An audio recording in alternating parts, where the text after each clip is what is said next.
Salut les Stratoniens, salut à tous, j'espère que vous allez bien. On est parti aujourd'hui pour une nouvelle vidéo où on va continuer donc l'analyse de toutes vos alts que vous m'avez demandé en commentaire et on va faire du concret. On va analyser, donc j'ai pris 3 positions sur le copy trading dont une position aussi où on s'est fait sortir cette nuit. On va regarder un petit peu pourquoi, du comment, etc. Pourquoi j'ai pris ça. J'ai une position sur le BTC, j'ai une position sur l'Ethereum et j'ai une position sur le BNB si je prends la bonne charte.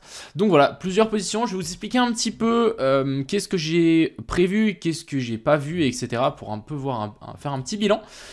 J'espère que ça vous plaira. En tout cas, on essaie de faire le maximum de concret parce que c'est comme ça qu'on apprend. Même si on se fail, on apprend de nos erreurs. Et puis voilà, qu'on va faire un tour sur Twitter. On ira voir aussi notre position que j'ai prise sur DYDX. Et puis, on va croiser les doigts pour que ces positions passent et que ma vidéo ne soit pas hors sujet. Je prends des risques, mais j'espère que vous kiffez. Enfin bref, je vous souhaite à tous un bon visionnage. On est parti. Crypto,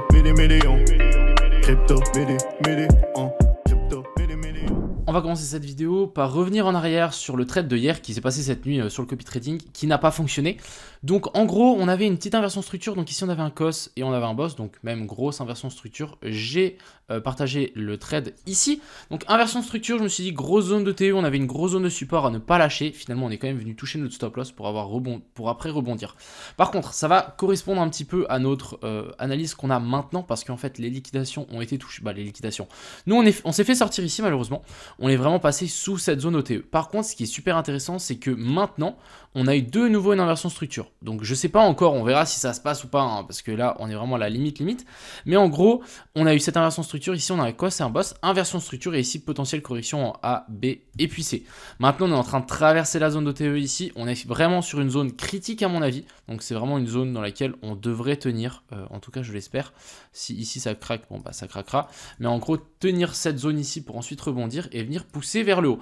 On a du coup CryptoRoad qui nous a fait genre une belle analyse, qui nous a bien montré comment et pourquoi en vague d'Elliott on devrait faire un truc comme ça. Donc je vous montre ça tout de suite.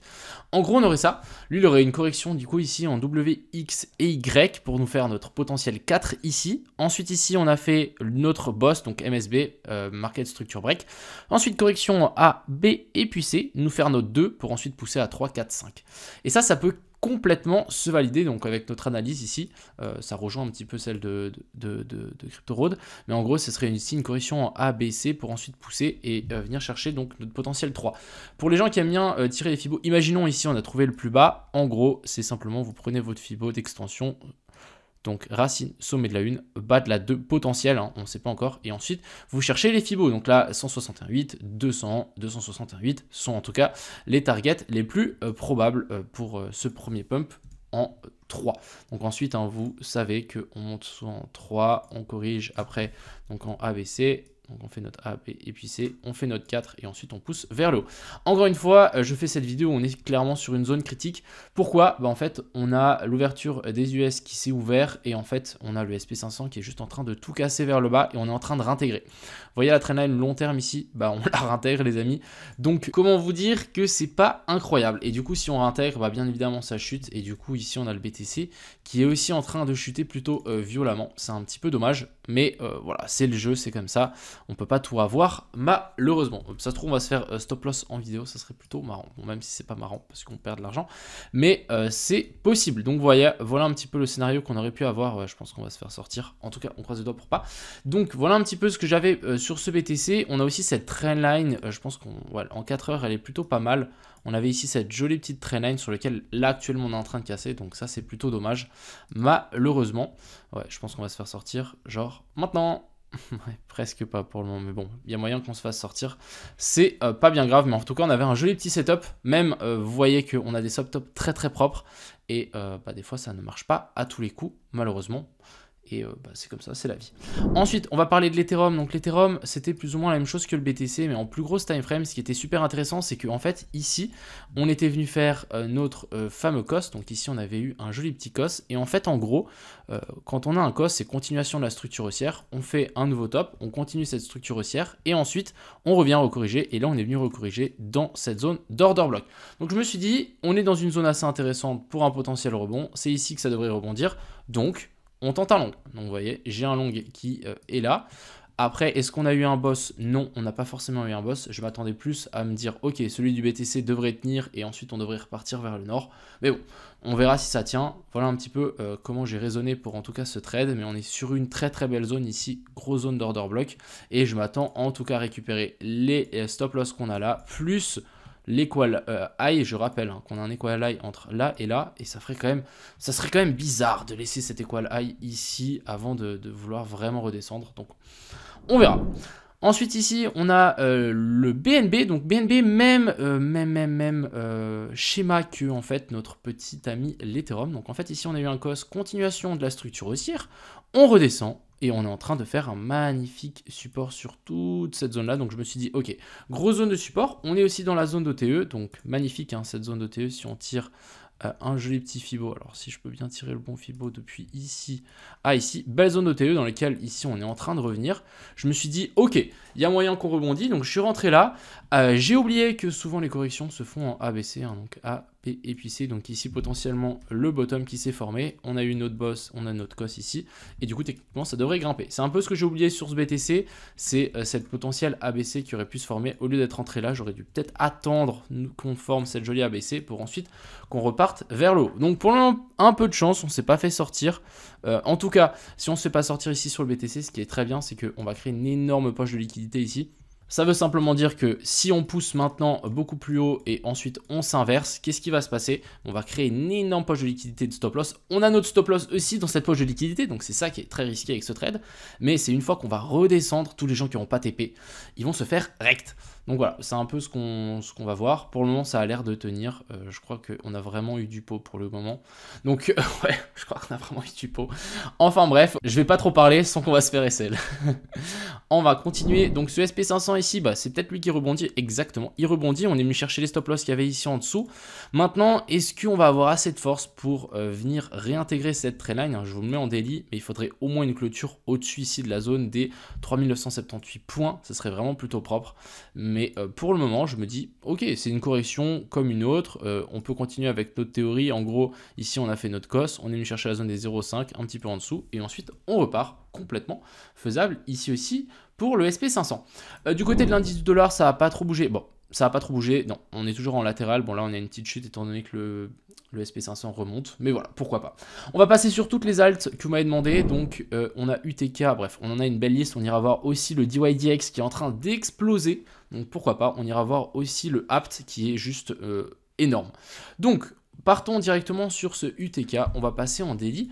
Donc, ici en daily, qu'est-ce qu'on a? On a une jolie petite structure baissière, hein, déjà, on le voit bien ici, donc c'est assez bien matérialisé. Maintenant, est-ce que notre zone intéressante, c'est est-ce qu'on a eu une clôture au-dessus de cette zone-là? Non, toujours pas de clôture, donc toujours pas d'inversion de structure. Malheureusement, parce qu'en fait, on aurait pu avoir un joli petit cos ici, un petit boss ici, mais voilà, pas de clôture, pas d'inversion structure. Donc personnellement, moi, ce que j'attends, c'est un nouveau plus bas, ou on fasse un boss, hein, maintenant qu'on confirme ce boss, et ensuite qu'on recorrige. J'ai cherché pourquoi pas la zone d'order block qu'on a là, pourquoi pas retester cette zone-là, et ensuite repartir. Voilà en gros. Ensuite ici, on a le atome, donc le atome, je sais pas si vous vous souvenez, mais on attendait toujours ce cos et boss, on l'a eu confirmation, j'attendais une correction. Mis à part ça, on n'a pas eu cette correction, on va juste pousser ça un petit peu plus haut, mais je pense que cette correction, on l'aura quand même à un moment ou à un autre. Maintenant, je pense que cette correction est un petit peu plus haute qu'avant. On va chercher notre zone d'OTE, donc de la zone des 10.5 à la zone des 9.6. Ça serait vraiment la zone parfaite pour potentiellement avoir une belle entrée ici sur sur le atome. Ensuite, on va parler du Matic. Donc le Matic, personnellement, j'ai des énormes doutes sur ce Matic. Pour moi, ici, il y a tellement de lots qui n'ont pas été touchés, plein de liquidités. On a toujours cette zone OTE qui est toujours là à attendre. Donc personnellement, moi, je vais toujours attendre pour le Matic. C'est vraiment la zone intéressante pouvoir rentrer dans cette zone là. Tant qu'on n'a pas cette zone là, moi je ferai attention et j'essaierai de pas trop mettre une bille dedans, ça peut être très risqué. Ensuite ici on a le FTM qui a juste explosé après ici cette petite recherche de liquidité. Regardez-moi ça comme c'est propre. On vient faire ici notre cos, donc ici on a notre petit cos, ensuite on vient faire notre boss ici. En plus, on vient chercher les petites liquidités ici au sud. On redescend. On vient taper dans la zone d'order block qu'il y avait là. Je vais vous la dessiner donc depuis ici à ici. boum, on vient taper dedans et ensuite explosion. Ça, c'est quelque chose de très très propre qu'on a venu faire là. Maintenant, on est quand même sur des zones assez intéressantes. On est sur ces sommets-là. On a récupéré la liquidité au nord. Donc, est-ce qu'on peut s'attendre à une correction? Oui, je pense, parce qu'en fait, ici, on a eu de nouveau une inversion de structure. Donc, on a notre COS et notre boss qui se sont confirmés ici. Maintenant, ce qui serait assez intéressant, c'est pourquoi pas récupérer les liquidités qu'on a là en dessous. On rechute, on vient chercher, pourquoi pas retester ces zones-là, chercher la zone de POI qu'on a là, et repartir, pourquoi pas même chercher la zone d'OTE. Donc je vais tirer ça donc depuis ici à ici, si on tire la zone d'OTE, ce serait retour vers la zone ici des 0,24 à 0,26. Ce serait vraiment quelque chose de super propre pour le FTM. Ensuite, on a le Shiba qui nous a fait un joli petit pump. J'avais dessiné ça comme quoi, pour moi ici, on est toujours dans une structure baissière. On a fait un top, un up top et un up top, donc on peut continuer à corriger. C'est exactement ce qu'on est en train de faire. Vous voyez un petit peu, on est en train de descendre gentiment. Par contre, ce que je vois, c'est en tout cas pas un nouveau plus bas. Je pense que ce plus bas là sera maintenu. On repassera plus en dessous. Pourquoi? Parce qu'en fait, ici, on a fait notre inversion de structure. On a notre COS et notre boss. Et ici, on a eu un COS et un boss qui ont été validés. Donc, techniquement, on devrait plus venir chercher ce plus bas là. Donc, ça, c'est déjà une bonne chose. Maintenant, ce qu'on peut s'attendre, c'est une jolie petite correction jusque vers la zone, la grosse zone d'order block qu'on a là. Je vais pas pouvoir dire les chiffres parce qu'il y a tellement de zéros, mais en gros vous tirez un fibo donc depuis le top jusque ce bottom, donc ça c'est un potentiel top qui s'est formé et vous essayez de voir, donc c'est vers la zone des 969 à allez 889. Ensuite on a le VRA, donc dernière crypto que vous m'avez demandé. Alors VRA, déjà ce qui est super intéressant, c'est qu'ici le top, vous voyez qu'on n'est pas passé au dessus. Donc là pour moi les liquidités sont toujours maintenues, on a un gros equal high. Donc des stop loss qui sont placés en dessous. Donc si maintenant on corrige, parce que bien évidemment après un tel pump, pour moi ici on a une inversion de structure, on a des inversions de structure de partout. Donc on est bel et bien haussier, mais si vraiment on a une correction, vous pouvez être sûr qu'on va venir regrimper et venir chercher la zone d'equal high qu'on a là. Encore une fois, c'est simple, tirez votre Fibo les amis, votre Fibo c'est votre meilleur ami. Vous tirez vos Fibo, vous essayez de vous aligner avec un potentiel order block. Donc en gros, ici, on a un order block, plus on est dans la zone d'OTE, magnifique, on essaiera de rentrer vers la zone des 0,00426, ça sera vraiment nickel pour le VRA. Voilà un petit peu ce que j'avais à dire, on va juste peut-être passer sur le DYDX, pour vous montrer que mes stratégies de changement de caractère, etc. ne fonctionnent pas tout le temps, parce que ici, on le voit bien, on avait un COS et un boss, et finalement, on a réussi à tout passer vers le haut, alors qu'on aurait pu largement se corriger et continuer à descendre ici. Après, pour me dédouaner, on n'était pas sur une zone assez intéressante. Hein. Ici, pour moi, il y a de la liquidité à venir chercher toujours au haut. Donc, en fait, ici, on n'avait pas encore de top qui était vraiment bien matérialisé. Ne l'oubliez pas, le DYDX, alors, c'est dans combien de temps? C'est dans 5 jours, 5 à 6 jours. Ouais, c'est le 3 février. Voilà, le 3 février, on a 25% de la supply qui va être libérée, donc on peut peut-être s'attendre à un méga dump. Mais pour le moment, c'est en train de bien pump. Je pense qu'il y a beaucoup de gens qui doivent s'attendre à cette news et qui sont juste en train de short à mort. Et du coup, ça crée un short squeeze. On grimpe parce qu'en fait, on liquide des gens qui shortent. Donc, shortez pas trop tôt si vous voulez tenter ce short. Voilà un petit peu ce que j'avais à dire dans cette vidéo. On va repasser sur ce BTC. On ira faire un petit coup. Donc, qu'est-ce qu'on est en train de trafiquer ici? Moi, ce que j'attends maintenant, c'est qu'on arrive à réintégrer déjà cette trendline et qu'on arrive à pousser vers le haut et que cette potentielle ABC puisse se matérialiser et qu'on ne vienne pas chercher les lots ici. En tout cas, si on vient casser donc ce plus bas là, notre ABC, potentiel ABC pour une 1, 2, 3, 4, 5 sera invalidé et du coup, on aura un potentiel, allez, j'ai pas envie de dire ça, mais potentiel top ici qui s'est formé et du coup pourquoi pas descendre un petit peu plus bas. Il y a quelqu'un qui nous a partagé une belle analyse aussi sur Twitter, je vais juste vous la redire parce que je m'en souviens. En gros ici, ça c'est la limite des stop loss, donc on a des stop loss là, là, là et là, dont le mien. En gros, on a une énorme zone ici de fair value gap et du coup ça ferait du sens de venir taper dedans, donc faire une petite touchette, tac, on réintègre et ensuite on pourrait repousser plus haut. Donc ça, c'est complètement faisable. Si on fait ça, ça sera une deuxième option d'entrée, en tout cas ici. Mais j'essaye de viser plus des longues que des shorts parce qu'en fait, pour moi, le top n'est toujours pas formé. Et encore une fois, si vraiment on commence à corriger un petit peu plus bas, ça sera relativement simple. On retirera un Fibo de là à là, on viendra chercher la zone d'OTE qui est par ici et ça sera notre deuxième zone d'entrée. Voilà un petit peu. En attendant, on est quand même sur une zone assez risquée, on verra si ça passe. Je pense que le SP500 peut pousser, veut pousser, on croise les doigts, pour qu'il puisse grimper un petit peu plus au-dessus et qu'il puisse vraiment nous faire réintégrer ce Bitcoin et que les gens reprennent confiance et qu'on arrive à pousser un petit peu plus haut en récupérant le petit Equal High qu'on a là et cela ici. Voilà un petit peu, j'espère que cette vidéo vous a plu. On a vu en direct que j'ai failli me faire stop loss. Au moins vous avez du concret, hein. C'est sûr que sur cette chaîne vous avez du concret. Enfin bref, je vous souhaite à tous une agréable soirée, c'était un plaisir, c'était Cryptomillion, à plus.